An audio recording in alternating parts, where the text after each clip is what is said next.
یہ تقریباً آج کل معاشرے میں ہے۔ تو اس بات کی بھی احتیاط کی جائے۔ اور تیسری بات نبی اکرم صلی اللہ علیہ وسلم نے کیا فرمائی کہ اگر واقعی اللہ کے رسول سے محبت ہے اور اللہ کے رسول کی اطاعت ہے تو تیسرا کام کیا ہونا چاہیے جی کہ جو پڑوسی ہے وہ آپ کی تکلیف سے محفوظ ہے، گمانڈی کم از کم تو سب تنگ نہ ہو۔ بس ظاہر ایک پڑوسی اگر دوسرے پڑوسی سے تنگ ہے، یہ کس بات کی نشانی ہے کہ اس کا اس پڑوسی کے ساتھ کیا ہے معاملات۔ شریعت اسلامی میں ہمارا جو دین اسلام ہے اللہ نے اس میں بہت وسعت رکھی ہے۔ صرف مسلمانوں کے حقوق کا ہمارے مذہب میں خیال نہیں کیا گیا،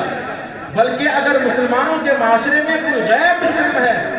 اس غیر مسلم کے حقوق کا بھی خیال کرنے کا ہمارے مذہب میں حکم ہے۔ ایک کافر ہے کسی مسلمان ملک میں رہتا ہے، جزیہ ٹیکس دے کر رہتا ہے، تو اس کو وہ تمام حقوق حاصل ہیں،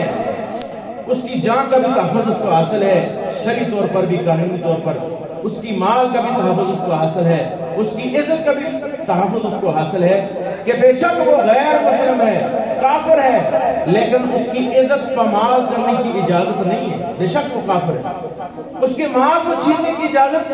نہیں ہے، اس کی عزت کو تار تار کرنے کی اجازت نہیں ہے، بے شک وہ کافر ہے۔ اور اس سے ہٹ کر پڑوسی اگر کسی کے پڑوس میں اگر غیر مسلم رہتا ہے، ایسے واقعات صحابہ کے زندگیوں سے بھرے ہوئے ہیں کہ حضور کے پڑوس میں یہودی ہوا کرتے تھے، صحابہ کے پڑوس میں مدینے میں یہودی ہوا کرتے تھے، تاریخ بڑی بڑی ہے، لمبا وقت نہیں مختصر ہے۔ تو اگر پڑوس میں کوئی غیر مسلم یہودی اور عیسائی یا کافر ہے، ہمارا مذہب اس کو بھی وہی حقوق دیتا ہے جو مسلمان پڑوسی کو حقوق دیتا ہے۔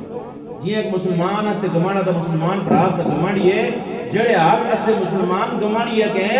اگر استے گمانا بیچ کوئی کافر سکھ ہے، کھتری ہے، عیسائی ہے، یہودی اگر گمانا دا رہ دے، اس کو سارے کوئی حقوق حاصل ہیں جڑے استے مسلمان پڑوسی کو حقوق دیتے ہیں۔ کہ جس طرح ایک مسلمان پڑوسی کو ہم کوئی تکلیف دیتے ہیں، اس کی دلداری کرتے ہیں، اس کی عزت پر کیچڑ اچھالتے ہیں، تو انسان گناہگار ہوتا ہے، اس کے بارے میں قیامت والے دن پوچھ گچھ ہوگی۔ اسی طرح پڑوس میں اگر غیر مسلم ہے تو اس کے متعلق بھی اگر اس کے حقوق کو پامال کیا گیا، اس کو تکلیف پہنچائے گی، تو قیامت والے دن جس طرح مسلمان پڑوسی کے حقوق کے بارے میں پوچھا جائے گا، اس طرح پڑوس میں غیر مسلم تھا اس کے حقوق میں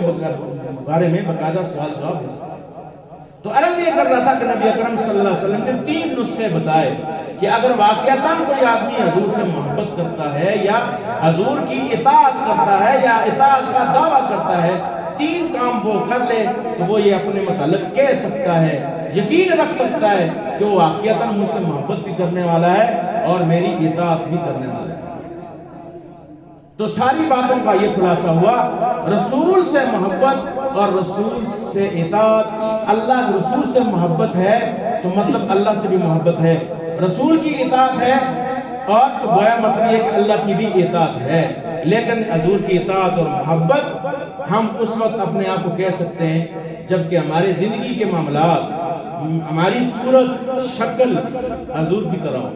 ہمارا لباس حضور کی طرح ہو، ہمارے معاملات، خوشی کے معاملات، غم کے معاملات، جتنے بھی معاملات ہیں حضور کی زندگی کے وہ ہماری زندگیوں میں ہیں، تو ہم یہ کہہ سکتے ہیں ہم نبی سے محبت بھی کرتے ہیں، حضور کی اطاعت کرنے والے ہیں۔ تو ساری باتیں جو کی گئی ہیں اللہ تعالیٰ سے دعا ہے کہ اللہ سب سے پہلے